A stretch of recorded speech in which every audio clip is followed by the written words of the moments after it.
ওরা খেয়ে পেট ভরে গেছে।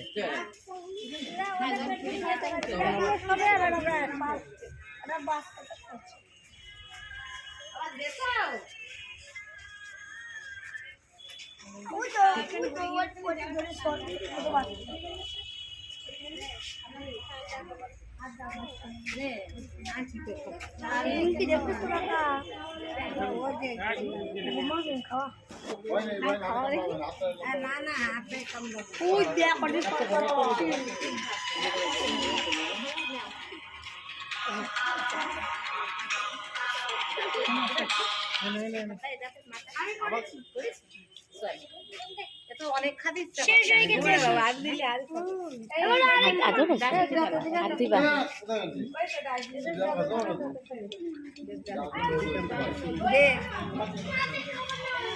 আসলে এখানে